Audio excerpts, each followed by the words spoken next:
Alors, bonjour et bienvenue à toutes et à tous et merci d'être présents à cette conférence qui promet d'être enrichissante et passionnante. Cette conférence qui sera consacrée aux langues en Afrique entre diversité et pluralité est organisée par la Faculté des Lettres et des Sciences Humaines, le Centre Hommes, Espace et Société et le Master Géographie économique politique de l'Afrique, et ce, dans le cadre des activités pédagogique du master au profit des étudiants. Aujourd'hui, nous avons le privilège d'accueillir mon professeur, le professeur, l'enseignant-chercheur, le sociologue, M. Saïd Bennis. Auteur de plusieurs publications académiques, le professeur Saïd Bennis a contribué de manière significative à la compréhension des dynamiques sociales et culturelles. Ses recherches se concentrent sur les interactions sociales, la diversité culturelle et les pratiques linguistiques. Son approche pluridisciplinaire lui permet de tisser les liens entre différentes disciplines des sciences humaines, apportant ainsi des perspectives enrichissantes aux discussions. Monsieur Bennis est également directeur du Centre Hommes, Espace et Société. Il est membre du laboratoire d'études et de recherche sociologique à la Faculté des Lettres et des Sciences humaines. Il est aussi expert consultant sur les questions identitaires et culturelles dans la région du Middle East and North Africa, Euromesco, etc. De plus, il est membre du groupe des experts sur la question de la cohésion sociale dans le monde arabe, affilié au programme des Nations Unies pour le développement. Il est aussi membre du comité de lecture et évaluateur au sein de la revue intitulée Communiqué, revue de communication sociale et publique à l'Université du Québec à Montréal. Il a également été invité à enseigner dans diverses universités à l'étranger, notamment à Paris, l'École des hautes études en sciences sociales de Paris, dans le cadre de la chaire sécable de l'Institut des études de l'islam et des sociétés du monde musulman, et à l'université de Dankook en Corée du Sud. Avec une carrière impressionnante qui s'étend sur plusieurs années et de nombreuses contributions au domaine inhérent au sujet de cette conférence, M. Bennis certainement saura nous captiver avec ses idées. Son intervention apportera des éclairages précieux sur la diversité et la pluralité linguistique en Afrique et permettra d'explorer les richesses et les défis que représente le paysage linguistique du continent dans un monde en constante évolution. Par ailleurs, la géographie économique et politique en Afrique et le paysage linguistique africain sont étroitement liés dans la mesure où les frontières, les ressources naturelles, les relations économiques ainsi que les choix politiques influencent la distribution et l'usage des langues sur le continent. Je suis convaincue que les discussions que nous aurons aujourd'hui nous apporteront de nouvelles perspectives et des idées innovantes sur ce sujet. Cette conférence est l'occasion de partager des connaissances, d'explorer de nouvelles pistes de réflexion et de créer des synergies entre nous tous. J'encourage chacun d'entre vous à participer activement aux discussions, à poser des questions et à profiter de cette opportunité d'apprentissage collectif. Sans plus tarder, je vous remercie encore une fois de votre présence. Je laisse la parole à Monsieur Moussa Melki, coordinateur du master. À vous la parole, Monsieur Melki. إذن النسخة العربية. إذن نحن سعداء جدا بأن تسير الأستاذة وفاء يعيش هذا اللقاء. الأستاذة وفاء يعيش يساعدنا كثيرا فيما يتعلق بدروس اللغة الفرنسية لفائدة طلبة الماستر، ومنذ حتى ما قبل اعتماد الماستر تجندت معنا في مرحلة ديال البناء، وحاولت من خلال كلمتها أن تقربنا من قامة علمية كبيرة اللي هو الأستاذ سعيد بنيس، اللي هو صراحة من أحد رموز وإشعاع هذه الكلية العتيدة، هذه الكلية الرائدة، كلية الآداب والعلوم الإنسانية بالرباط، قلعة العلم والمعرفة. وبالمناسبة نشكر السيدة العميدة الفاضلة الأستاذة ليلى منير، ونشكر حضور السيد الكاتب العام معنا في هذه القاعة. ويبدو أنه يعزك كثيرا لأن مجموعة ديال اللقاءات تعرفون في الماستر ننظم بالإضافة للدروس الاعتيادية مجموعة من اللقاءات من بينها يوم الاثنين فقط عندنا الأستاذ محمد حركات في يعني محاضرة حول الحكم. أقول أنني شخصيا أعتز كثيرا بالأستاذ سعيد بنيس وأفتخر به وأقدمه دوما للطلبة والباحثين كقدوة لهم من خلال الكتابات ديالو المهمة، لأنه أستاذ منفتح على المحيط، لم يضع له أسوارا وقيودا وسجنا أكاديميا، بل هو منفتح على المجتمع والمحيط ويحمل قضاياه وهمومه ويقدم بدائل. ولا أدل عن ذلك من الكتاب ديال تمغربيت تمغربيت أستاذ وقيل بالكسر اللي في الحقيقة هو مدرسة وقيمة مضافة عليا، والذي وجد صداه، وهذا هو المهم، وجد صداه في السياسات العمومية والسياسات الحكومية، وتم تبنيه في برامج وفي مؤسسات وفي خطط، وهذا هو الإسهام ديال الجامعة المغربية والقيمة المضافة التي يمكن أن تمنحه لمحيطها. الأستاذ بنيس يجمع بين العلم والمعرفة والإنتاج، ولكن بين التواضع وروح الإنسانية والبساطة في التواصل. ولذلك كيف استطعنا أن نتواصل نحن في الجغرافيا مع أستاذ بنيس اللي هو في نعم ايوا الحمد لله، نقولوا دائما الله يلقينا مع ما احسن منا. فمنذ سنوات علاقتنا طيبه مع الاستاذ بنيس، ونكن له الاحترام والتقدير، ونشكره جزيل الشكر على قبوله بتشريفنا بهذه المحاضره، وهو مدير لمركز الانسان والمجال والمجتمع الذي يتم ويعني التنظيم في اطار المركز وفي اطار الكليه وفي اطار الماستر. أرحب بكم جميعا طلبة وطالبات وأساتذة وزملاء من تخصصات مختلفة، ودائما مرحبا بكم في أنشطة الماستر التي نعلن عنها مسبقا، والتي نبثها أيضا على وسائل التواصل الاجتماعي وتحقق آلاف المتابعات. ولذلك طلبنا من الأستاذ سعيد بنيس صراحة الذي أراد أن يقدم مداخلته باللغة العربية، ولكن الانفتاح على الدول الإفريقية مجموعة منها ناطقة باللغة الفرنسية، وحتى لا نتحدث مع بعضنا البعض، نحن عندنا فرص ومناسبات أخرى باش لكي نتحدث، ولكن حتى هو نقاش مفتوح يتابعه بطبيعة الحال جميع المهتمين في شمال غرب إفريقيا. جمعة مباركة والسلام عليكم ورحمة الله تعالى وبركاته.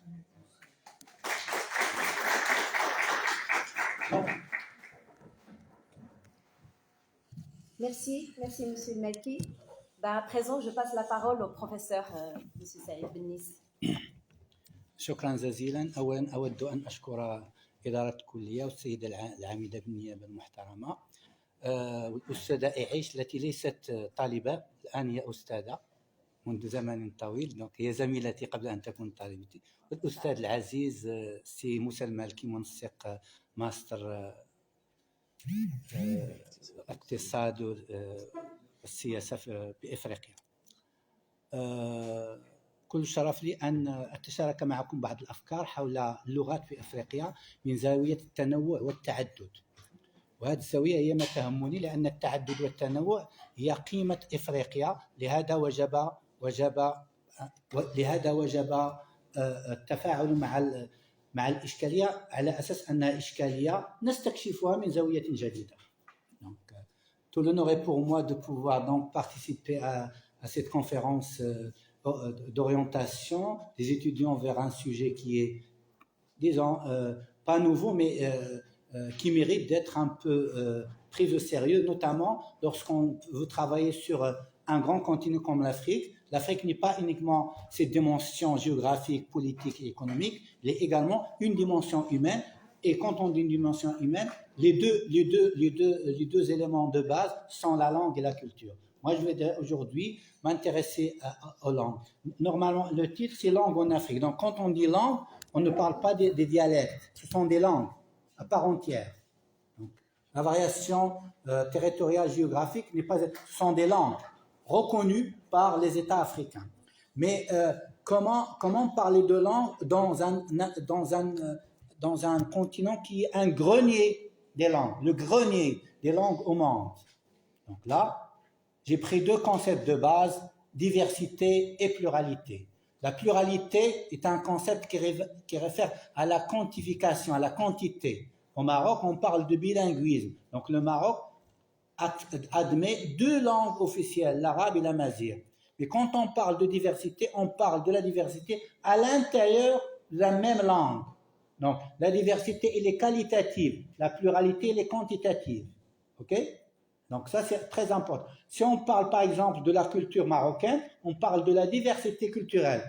Le même tagine, vous le retrouvez à Tanger, à Marrakech, à Safi, à Tahina, etc. Mais avec des variations. Mais c'est le tagine marocain.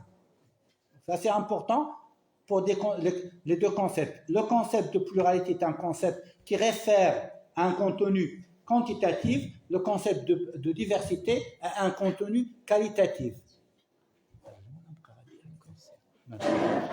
Ok. Bien. Donc, pourquoi s'intéresser aux langues en Afrique? Donc, il y a des raisons. Ouais. Je partage avec vous 3 raisons. La raison historique. Donc, c'est un continent qui a connu beaucoup d'événements dans le colonialisme. Donc, il y a des pays étrangers qui sont venus en Afrique, qui fait que les pays africains ont adopté leur langue. Nous avons au moins, que je vais discuter, 3 grands groupes, ou 4 grands, le groupe anglophone, le groupe francophone, le groupe hispanophone et le groupe lusophone, le portugais. Donc, c'est déjà pas mal. La religion, on a plusieurs religions. Donc, chaque religion a sa langue, a son dit. Et le mercantilisme, donc tout ce qui est économique, et là, nous rejoignons votre master. Bien. Deuxième raison, c'est l'exotisme scientifique. On doit être curieux scientifiquement. Comment ces gens parlent? Quelles sont leurs langues? Donc, c'est la connaissance des langues et des civilisations d'autrui, ceci de comparatisme versus pour éviter ce qu'on appelle l'ethnocentrisme. Parce qu'il y a des gens qui disent l'arabe est la meilleure langue, le français, non, il y a d'autres langues.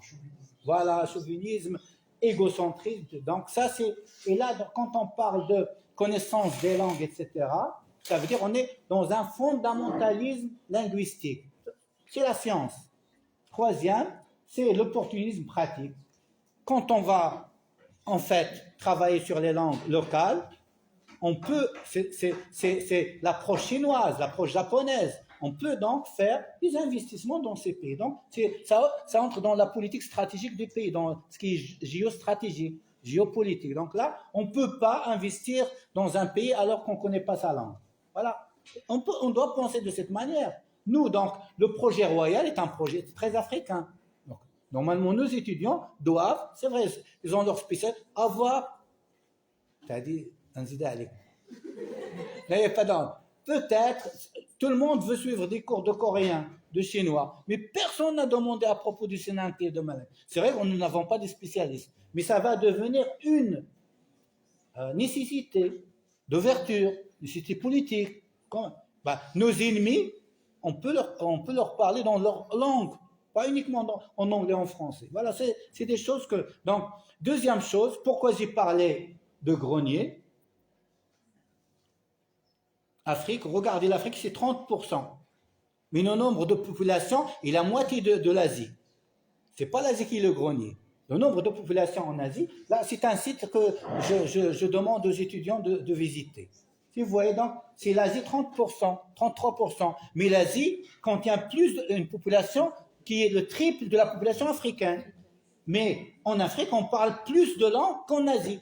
Plus, donc. Par corrélation d'habitants, c'est l'Afrique qui est le grenier. Vous avez donc l'Europe qui domine le monde avec ses langues. C'est 3% de langues, français, anglais, allemand, etc. Ouais, donc c'est pourquoi l'hégémonie linguistique n'est pas une hégémonie en termes de nombre, quand il est dit, c'est en termes de politique.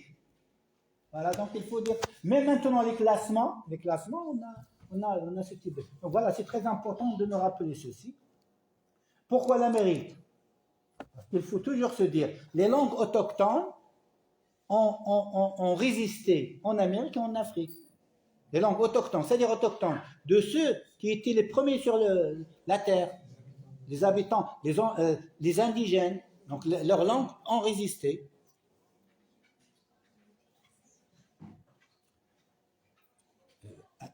راه الفرنسيه كتجري لي على الناس أما احتراماتي. Moi, je suis professeur de français, mais je le dis. Hein. Très bien. Donc, voilà des chiffres. Moi, j'ai fait un peu de travail pour vous. Juste, sur les 5 continents, le nombre des langues s'élève à un total de 6703 pour 224 États. Certaines études avancent même à quelques 20 000 le nombre des langues et dialectes dans le monde. Ce qui nous intéresse, l'Afrique compte plus de 2011 langues, soit 30% des langues. C'est pour juste expliquer le tableau. Par tranche, donc, de 360 000 habitants. Je vais vite. Parmi les 211 langues dénombrées, seulement, ça c'est l'Afrique, c'est l'exception. 14 d'entre elles possèdent un statut officiel. On est dans la nature linguistique. Beaucoup de langues, mais ceux qui ont un statut officiel, c'est 14. C'est ça l'Afrique. Pour la connaître, il faut connaître ces langues. 2. Le français est officiel, c'est une langue étrangère, mais il est officiel. C'est la langue de l'État. Au co-officiel, dans 23 États. L'anglais dans 19. L'arabe dans 10. Le portugais dans 5. L'africain, c'est la langue de le swahili et l'espagnol, dans 2, incluant les Canaries. Donc l'Afrique du Sud et peut-être le Lesotho. Donc, la question est la suivante, à laquelle je voudrais répondre. Compte tenu de ces réalités statistiques et quantitatives, quels indicateurs adopter pour une bonne compréhension? Comment décrire la corrélation entre diversité et pluralité dans le champ des langues en Afrique? C'est un questionnement. Les grands bureaux, les grands départements, les États. Mais nous, en tant que chercheurs, nous devons questionner les statistiques. Le comment est le suivant. Donc, je reviens à... Donc, à partir de ces deux, on peut dire que la pluralité, comme j'ai dit au début, elle implique une dimension quantitative exogène. Nous avons 2 corps différents, au moins 2 langues exogènes. Mais la diversité, c'est une dimension qualitative endogène, à l'intérieur de la même langue.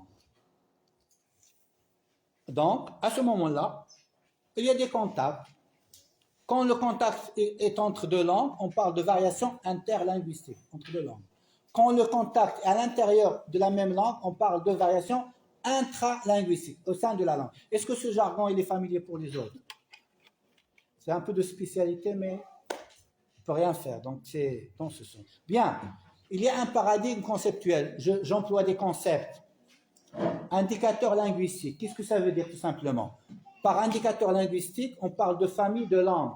Les langues peuvent être regroupées dans des familles. Par exemple, lorsqu'on parle des langues caméto-sémitiques, c'est l'arabe, l'amazigh, le kawitique, etc. Donc, on a des langues. Des indicateurs identitaires, c'est ce qu'on appelle les vernaculaires. Ce sont les langues des indigènes. Ce sont des langues de groupes limités. Les régiolectes, les langues dans des régions. Les topolectes, et des langues ethniques, des langues de groupes ethniques. Historique, les langues véhiculaires. Par exemple, au Maroc, Darija est une langue historique, c'est-à-dire à force de contact entre les populations amazighes, arabophones, etc., on a trouvé une langue véhiculaire. La Corée, vous trouverez que les langues des pays qui sont dans l'espace public. Donc là, il faut également parler de... C'est notre identité. L'espace public est un espace qui rappelle la souveraineté étatique. C'est pas n'importe quoi. En France, si vous commettez une erreur d'accent sur votre enseigne, sur le nom de votre boutique, vous êtes passible d'une amende. Voilà. Et l'indicateur politique, langue officielle institutionnelle. Dans certains pays en Afrique, les langues officielles sont là, mais la réalité en est autre. L'indicateur linguistique, je ne vais pas dans les détails, il y a beaucoup de familles, vous savez. Ce qui nous intéresse, toutes ces familles, langue afro-asiatique, langue nilo-saharienne, langue nigéro-congolaise, langue croatienne, langue austro-anésienne. Et là, il y a il n'a pas changé. Les langues ne peuvent pas naître du jour au lendemain, c'est les mêmes langues. Là, l'arabe, c'est l'arabe. Donc voilà, vous avez l'arabe, le berbère, voilà. C'est une carte approximative. On ne limite pas les limites des langues. C'est juste là où ils sont parlés. Madagascar, le Lesotho. Lesotho, ça vous dit quelque chose, les garçons? Lesotho. Très bien. L'Afrique du Sud. Oui. Donc, et la Mazir, regardez, l'Algérie, le Maroc et la Libye en cours. Hein. La Libye va donc reconnaître la Mazir. Donc, ce sont des langues autochtones qui deviennent des langues officielles. L'indicateur identitaire, ce sont des variétés régionales et topolocales qui font qu'il y a une diversité. Cette diversité rappelle les variétés caméto-sémitiques, l'arabe, la mazir, la colchite, etc. Donc, ce sont des indications. C'est en nombre de 210. Tout ce que je donne, les statistiques, c'est dans ce site qui s'appelle Ethnographe plus langue, etc. Donc, il est là, donc il est en bas. Hein. Vous trouvez la pluralité linguistique. Pourquoi je parle quand il s'agit d'identité? Nous avons 900 langues nigéro-congolaises, 600 langues bantou, 100 langues nilo-sahariennes, 30 langues nigéro-cordoniennes et 4 langues croatiennes, etc. Ces statistiques sont une source pour nous, parce qu'on ne connaît pas l'Afrique. On parle d'Afrique, nous sommes africains, mais on ne connaît pas l'Afrique. On avait toujours une vision, on appelle hétéronome. C'est-à-dire, nous voyons l'Afrique aux yeux de... Ce sont les Européens qui nous disent, voilà l'Afrique, c'est ça. Non, nous devons voir l'Afrique à partir de nos propres yeux. Là, c'est une lacune dans tous les pays africains. Entre nous, hein, regarde, eux, donc par exemple, les Maliens, les Mauritaniens, etc., voient le Maroc à travers les yeux de la France. Ben, c'est là où la géographie, la sociologie, l'anthropologie linguistique méritent d'être des sciences stratégiques dans le sens où le terrain, c'est le mot d'ordre. Il faut vivre la langue, aller au Congo et entendre les gens. C'est ça les stages qu'on nous devrons avoir dans ce master. Donc peut-être avec un budget, partir là-bas et apprendre la langue et travailler sur un sujet littéraire, la place de la femme au Congo, mais en faisant des enquêtes et en parlant la langue du territoire. Très bien. Donc, le multilinguisme social. Donc, au Nigeria, il y a 460 langues. Imaginez. C'est plus que l'Inde.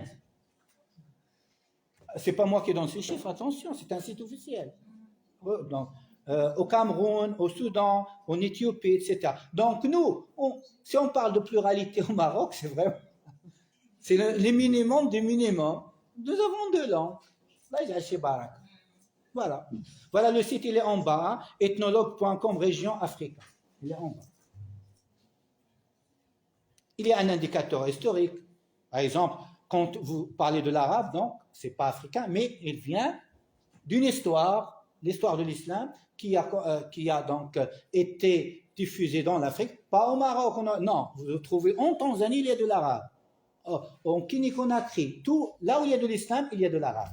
Parce qu'ils vont apprendre le Coran et l'arabe, il est là, et on trouve des emprunts dans les langues locales, en arabe. L'origine européenne, le français, l'anglais et le portugais, et d'origine africaine, entre guillemets, l'africaine, c'est un mélange d'anglais, de hollandais et des langues locales. De l'Afrique du Sud, le Lesotho, tout ça. Donc, ça s'appelle Africans. Indicateur politique.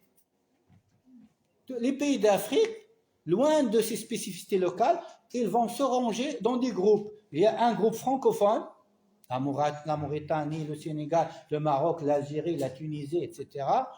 Groupe anglophone, le Nigeria et compagnie, lusophone, Zimbabwe, je crois, et d'autres, une certaine Guinée là-bas, l'arabophonie, l'Afrique du Nord, etc., et autres. Voilà, donc nous sommes devant une ruche de langues. C'est une ruche. Donc, mais également, on a le monolinguisme. Il y a des pays où ils ont une seule langue officielle, le Bénin, la Guinée, le Burkina Faso, etc. Mais également des langues où ils ont 2 langues officielles. Aux Comores, ils ont le français et l'arabe. Les Comores, les îles Comores. La Guinée équatoriale, le français et l'espagnol. Le Madagascar, le français et le malgache. Le Cameroun, le français et l'anglais. Le Rwanda, le français et le Konyarwanda, etc. Il y a un multilinguisme officiel au Burundi. Ils ont le français, le kis, les corindés, 3. Les Seychelles, ils ont le français, l'anglais et le créole. Il y a également un bilinguisme institutionnel, l'Algérie, le Maroc et la Tunisie. La Tunisie, c'est... le Maroc, c'est Je parle institutionnel. Ce n'est pas officiel.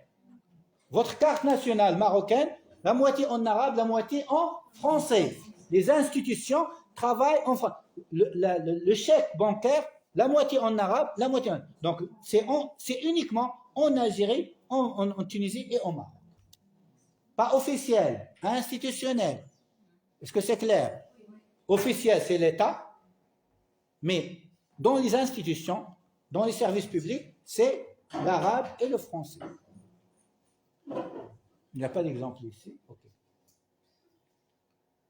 L'anglophonie africaine, il y a des pays où ils n'ont que l'anglais officiellement. C'est le Botswana, le Nigeria, le Libéria, la Gambie, la Sierra Leone, la Ghana, la Zambie et Namibie.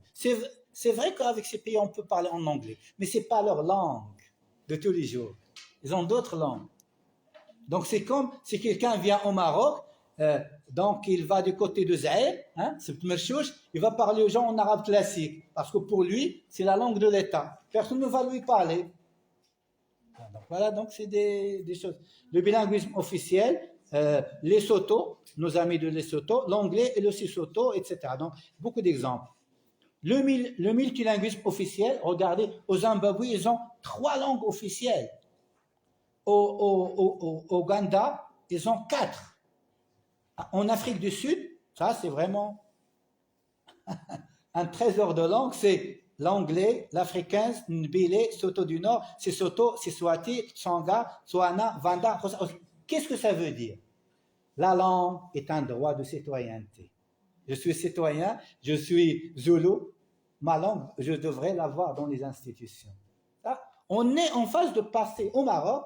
Maintenant, la mazir est devenue une langue institutionnelle, pas uniquement officielle. Dernièrement, ils ont voté que la mazir soit une langue dans les institutions, dans les banques, à l'école, donc on a déjà.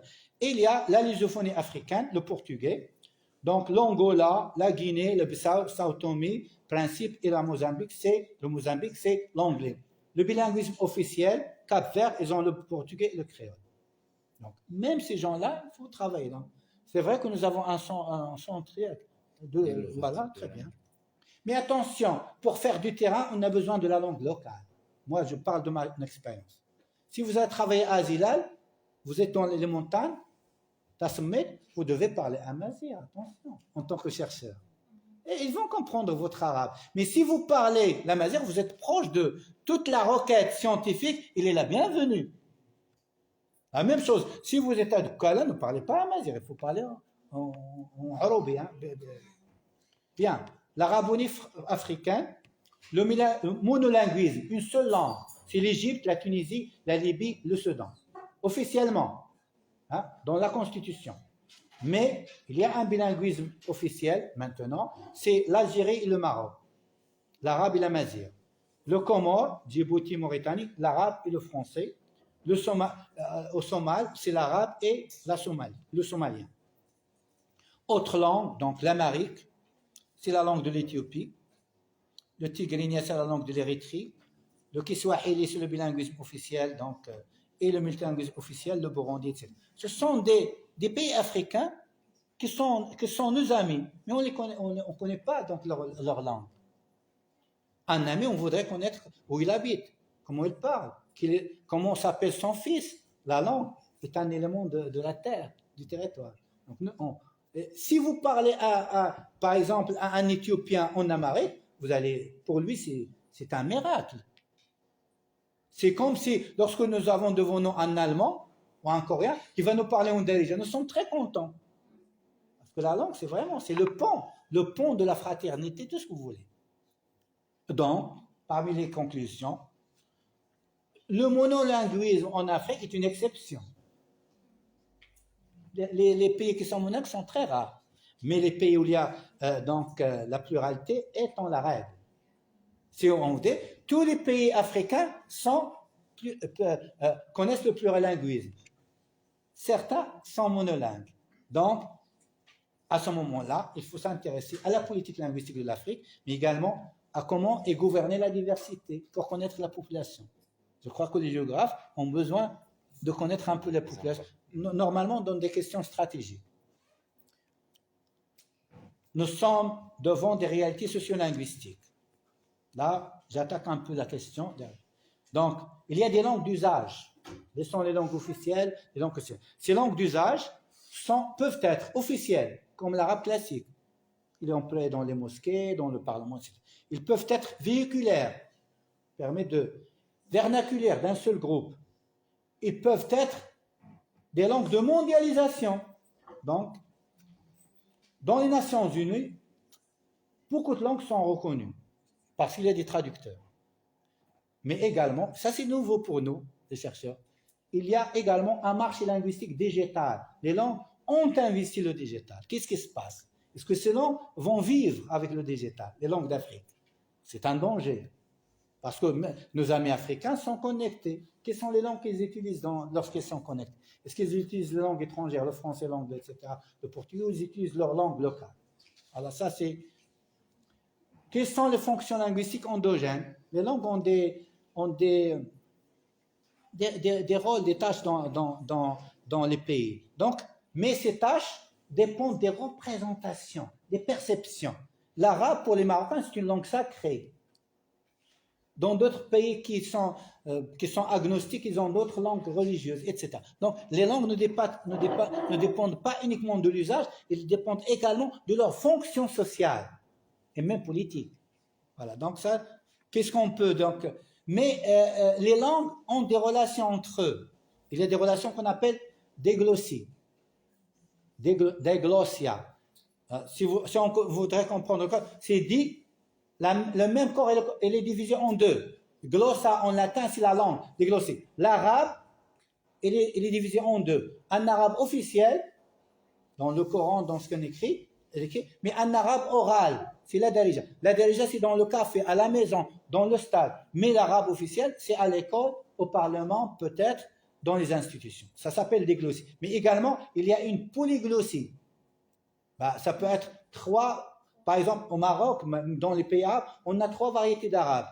L'arabe classique, écrite, un arabe médian de l'élite, le rawosta, et un arabe de tous les jours qui n'est pas. Donc ça s'appelle triglossie. La même langue a été divisée en 3 variétés selon les fonctionnalités sociales. L'arabe est écrit en français. Ou l'arabe, on va voir ça. Et l'arabe écrit en caractère français que vous trouvez dans donc c'est 3.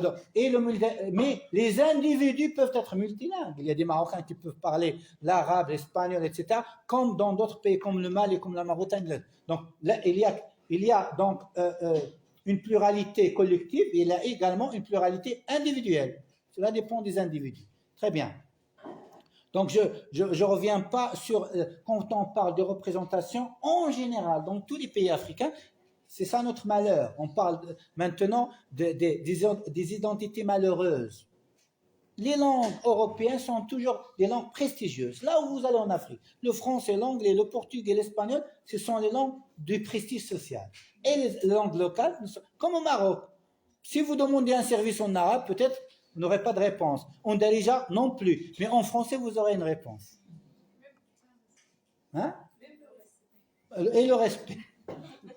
Donc, vous avez une référence ici, mais je vais envoyer ici, Moussa, donc, vous voulez donc, c'est Multilingualism in Rural Africa, rural, donc, comment, alors maintenant, après cette présentation, comment identifier les blocs linguistiques, géolinguistiques et stratégiques voilà. La première output viable, c'est de questionner les perspectives en disant, par exemple, je pose toujours des questions, comment contribuer au dialogue interculturel et à l'entretien d'un patrimoine mondial en danger qu'on constitue les langues d'Afrique. Ils sont en danger. Personne ne parle des langues d'Afrique. On parle peut-être d'arabe, de l'amazigh, mais est-ce que vous avez entendu parler d'une commission, une association de lutte contre la déperdition du swahili ou du pulaar, etc. C'est vrai, ils vivent dans leur environnement, mais l'environnement, il est dynamique. Les enfants vont apprendre anglais à l'école, ils ne vont plus parler les langues locales. C'est ce qui se passe au Maroc maintenant. Et je suis content de mon fils parce qu'il parle français. Il est bien, il parle en français, très bien. Mais l'arabe, les gens maintenant, même à la faculté, je peux dire des bêtises. Même à la faculté, la maîtrise de l'arabe est une catastrophe, avec des exceptions. Mais en général, l'arabe est devenu vraiment très difficile. Donc, j'ai souligné deux perspectives de recherche. Est-ce que vous avez... Oui, c'est bien visible. Donc, nous avons besoin, c'est une urgence. Il faut travailler sur ces questions. Heuristique, ça veut dire la recherche. L'université doit s'intéresser, je vais vous donner, doit s'intéresser aux langues africaines.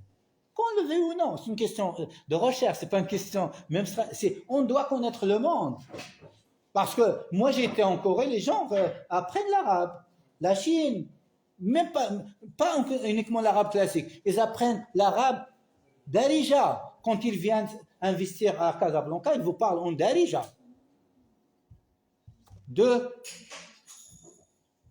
Nous devons être au contact des savoirs des autres pour avancer, pour vraiment vivre la logique de l'ouverture, la logique du vivre ensemble mondial. Parce qu'on ne peut pas avoir toujours ces questions d'ethnocentrisme, comment dire, parfois de racisme linguistique, de xénophobie linguistique. Vous savez que ça veut dire xénophobie? C'est la haine de l'autre parce qu'il est différent de moi. Je le hais parce qu'il parle. Et on a vécu ça au Maroc avec les premiers migrants. On n'arrivait pas à comprendre pourquoi il parle de cette manière, pourquoi il marche de cette manière, pourquoi il parle à haute voix jusqu'à nos jours. Pourquoi il parle à haute voix? C'est leur différence culturelle. Et en anthropologie, on dit la différence n'est pas infériorité. C'est une autre manière de voir le monde.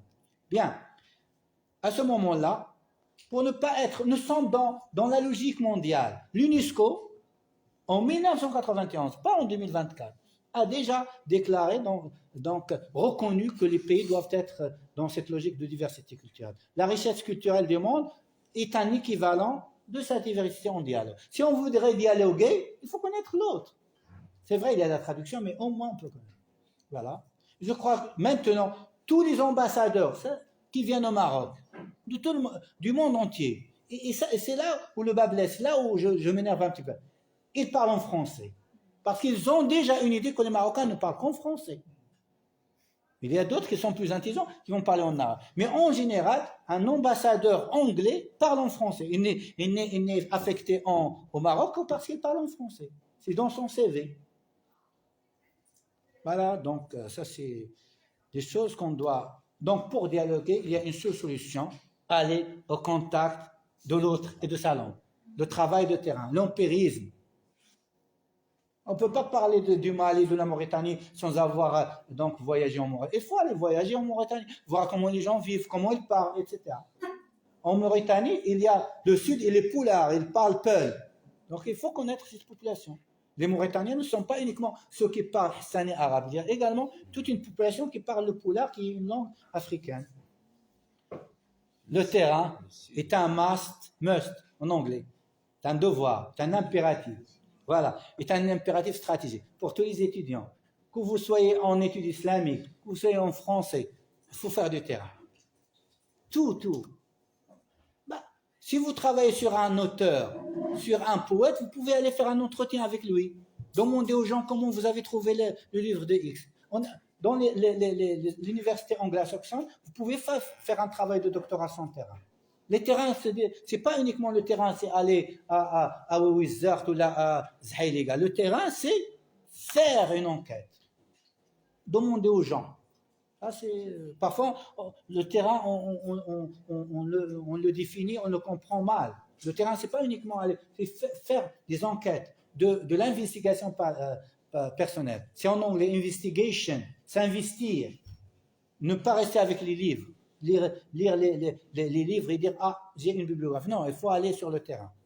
Ça, c'est le standard. Au Maroc, voilà l'étude de cas.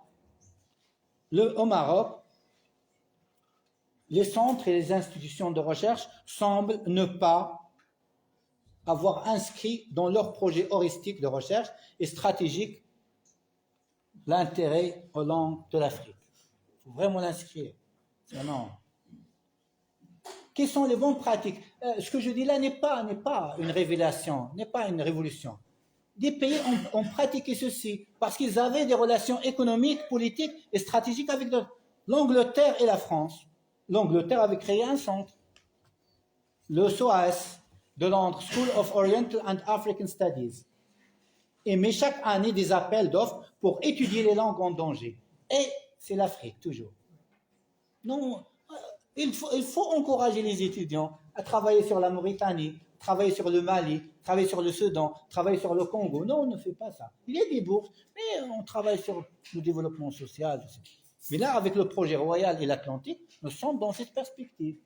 Les gens ne doivent pas uniquement travailler sur le Maroc. Peut-être que quelqu'un va inscrire son sujet de doctorat sur le Congo, sur le Lesotho, je ne sais pas.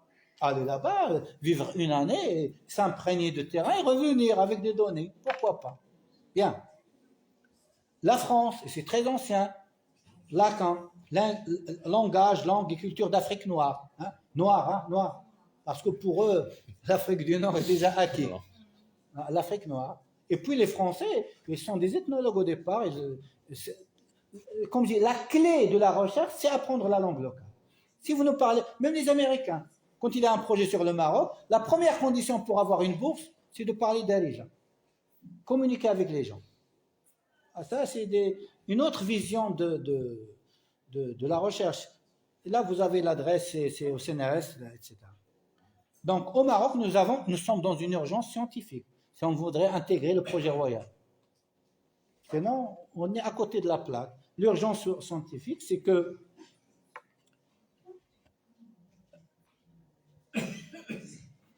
la moitié de quelques 2000 langues inventoriées vont disparaître avant la fin du siècle. Là, on doit connaître ces langues pour pouvoir investir. Alors, l'intérêt serait de travailler peut-être sur leur langue locale, mais vraiment travailler sur les langues qui ont intégré l'école. Parce que c'est l'avenir des jeunes générations. Il y a des langues locales qui sont enseignées à l'école, au Lesotho, ou à la Gambie, etc. Exemple du Kenya, avec le Swahili, ou en Érythrée, où l'on enseigne dès le niveau primaire dans les 9 langues nationales. Ce sont des langues avec lesquelles on enseigne les mathématiques, la physique, la science. Donc, aucune langue n'est inférieure à l'autre. Aucune langue n'a un handicap pour parler des sciences. Donc, ceux qui disent « Ah, l'arabe, la mazère ne peut pas… » Non, c'est une vision réductionniste. La langue n'a rien à voir avec les sciences.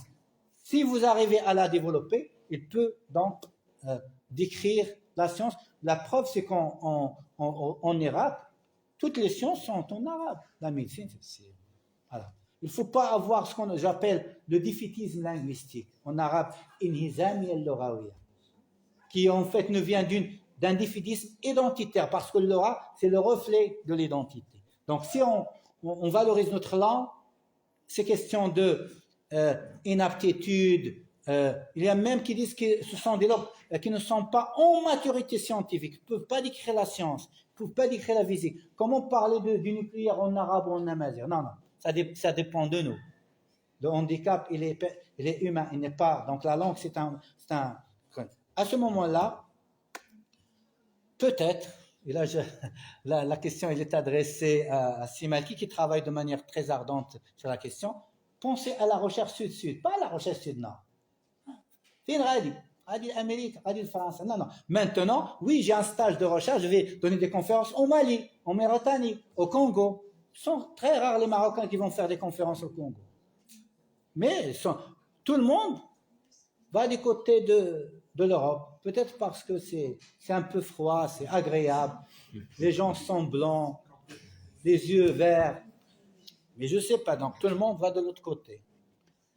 Donc la collaboration entre les laboratoires doit se faire également. C'est toujours dans ce projet royal. C'est le sud-sud, hein? Gagnant-gagnant. Oui. Voilà. Pourquoi je dis ça? Imaginez, voilà les statistiques de 2023. Le nombre des étudiants qui sont de 19 256. Ce n'est pas moi qui le dis, c'est le ministère de l'Enseignement supérieur. Je suis un peu vieux.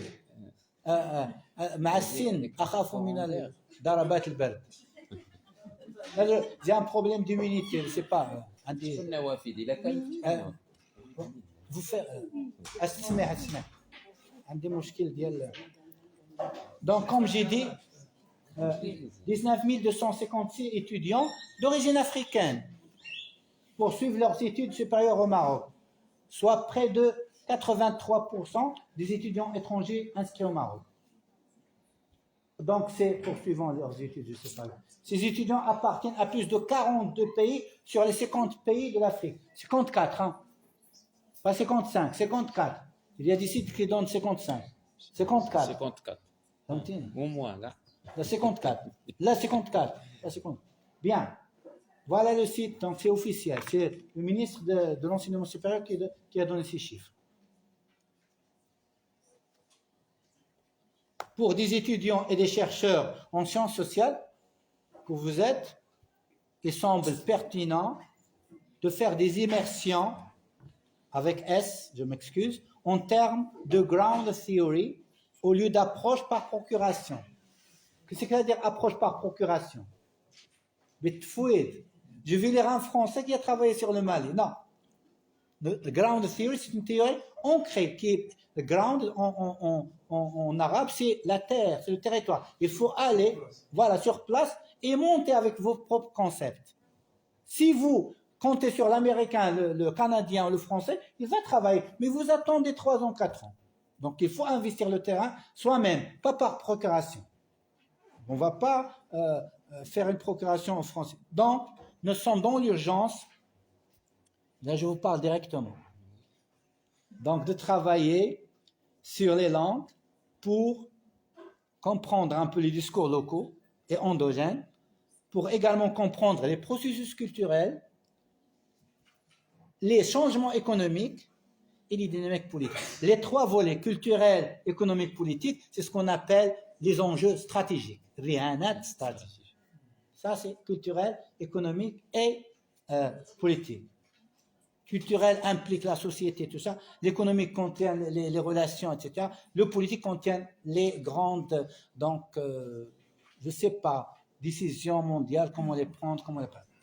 Mais, souvent, les tentatives de faire partager un savoir dans un domaine quelconque échouent. J'ai souligné le verbe échouer à cause des barrières, de barrières culturelles et linguistiques sous-estimées par les spécialistes. Parfois, on travaille sur l'économie, sur la politique, sur les enjeux stratégiques, sur les défis du vivre ensemble. Mais on ne connaît pas la langue de pays. Après, on rate un peu le coach. On ne comprend pas. Quelqu'un qui va travailler sur la dynamique sociale au Maroc, il ne comprend pas que ça veut dire charmil ou le hagra, il ne va rien comprendre. Donc là, nous sommes dans cette stratégie. Il faut comprendre le local pour monter vers le national. Parce que si on arrive à intégrer la logique locale de l'Afrique, on peut comprendre ce qui se passe dans les pays.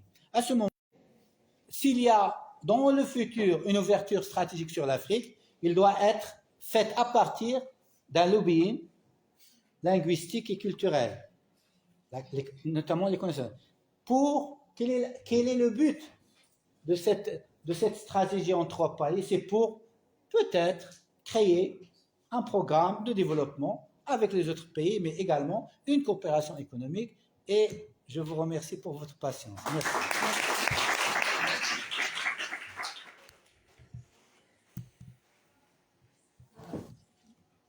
Merci. Merci Monsieur le ministre pour votre présentation. Je vais faire un petit rappel des points importants et saillants de la présentation de Monsieur le ministre. Alors, il a donné en premier lieu un aperçu sur l'intérêt des langues, l'intérêt pour les langues africaines, sur la richesse linguistique en Afrique. Ensuite, il a expliqué les indicateurs adoptés pour une bonne compréhension de la corrélation entre diversité et pluralité dans le champ des langues en Afrique, bien sûr, entre autres des indicateurs identitaires, linguistiques, historiques et politiques. De plus, donc, il a apporté des précisions sur la francophonie, l'anglophonie, la lusophonie, l'arabophonie et autres langues africaines, en mettant l'accent, bien sûr, sur le monolinguisme, qui est rare dans le continent africain, le bilinguisme et le multilinguisme et le plurilinguisme dans ces pays africains. Il a également fait mention des réalités sociolinguistiques et indiqué les enjeux stratégiques et dynamiques géopolitiques.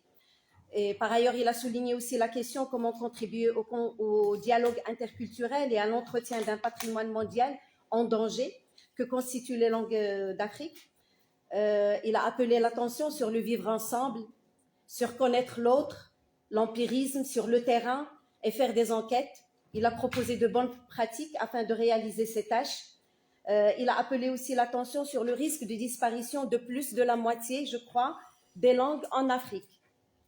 Enfin, il a mis l'accent sur l'ouverture sur l'Afrique, bien sûr en connaissant ces langues, les langues, notamment les langues d'apprentissage éducatif, afin d'avoir un programme de développement, une coopération économique et une dynamique politique. Je crois ensemble, nous pouvons dire que la diversité linguistique en Afrique est à la fois une richesse et un défi. Alors pour en tirer pleinement parti, il est nécessaire de mettre en place des politiques linguistiques adaptées qui prennent en compte les spécificités de chaque pays, de chaque région, etc. Je crois qu'on va passer à la seconde partie de notre rencontre, donc le débat. Nous avons une trentaine de minutes pour le débat et je vous prie de bien vouloir donc prendre la parole et poser toutes les questions à Monsieur Bennis. 1 minute par intervenant peut-être. D'accord, vous avez 1 minute pour poser votre question. À vous la parole. Alors, est-ce que, Monsieur Bennis, je prends toutes les questions Bien sûr. Une liste. نديروا واحد لائحة ديال التدخلات سواء باللغة العربية والفرنسية كما ارتاح. En français ou en arabe pour les arabophones. الإنجليزية الأستاذ بنيس راه polyglotte. الله عليه تنوع اللغات فقط لأنه خاطبني مباشرة سوف أجيبه مباشرة أن نحن مقبلون على بحوث الماستر يعني السنة المقبلة إن شاء الله ولما لا يكون بحث في جغرافية اللغات في إفريقيا. الأستاذ راه قدم خرائط وقدم يعني معطيات وأرقام والأستاذ بنيس سوف يساهم في الإشراف على هذا الطالب الذي سوف ينجز هذا البحث. دابا هذه يقول لك المغاربه يقول لك شدوا بين فمو فهمتي دابا هذه مزيانه لن نضيع هذه الفرصه ما باسكو lui aussi il a donné plein de pistes et de bonnes pratiques pour vous aussi الأستاذ بنيس عودنا على هذا البعد السباقي وهذا البعد الاستشرافي للمساهمه فيما يسمى بالسياسات اللغويه بعيده المدى. القوى الكبرى عندها سياسات لغويه وشفنا البرامج والمشاريع الى اخره ولكن حنا هل دائما نكون في محل مفعول به؟ متى سنكون الفاعل والمؤثر؟ القوى الكبرى عندها القوة العسكرية عندها القوة الاقتصادية إلى آخره ونحن عندنا ما يسمى بالقوة الناعمة وأحد دعائم القوة الناعمة هو اللغات. إذا كيف يمكن الولوج والتأثير والتفاعل مع المجتمعات وفقط فهم هذه المجتمعات بدون أن يعني نتمكن من دراسة لغاتها والتحدث بها. وأنا كنت في الأطلس الكبير الغربي وأنا أعد دكتوراه وكان يأتي طلبة أجانب ويبحثون في الأهازيج وفي الأغاني بالأمازيغية وفي التراث المحلي ويعرفون عنا أشياء في عمق لا نعرفها عن أنفسنا ويعطينا لهذه المسألة أهمية كبرى. للأسف نحن نهمشها ولكن اليوم الأستاذ بنيس يطلق يعني واحد صوت واحد نداء من أجل تسليط الضوء والاهتمام ليتماشى مع التوجهات الاستراتيجية للمملكة المغربية اللي أعلنت الانفتاح الكامل على القارة الإفريقية في مشاريع اقتصادية ذات طابع استراتيجي. إذن الكلمة لكم خلال تساؤلات ملاحظات تعقيبات بل وإضافات أيضا ومقترحات يمكننا توثيقها. بطبيعة الحال سنحاول أن نحصل على المداخلة من الأستاذ بنيس لأننا بصدد إعداد كتاب ماستر يعني الكتاب السنوي لماستر الجغرافيا الاقتصادية والسياسية لإفريقيا. وشكرا.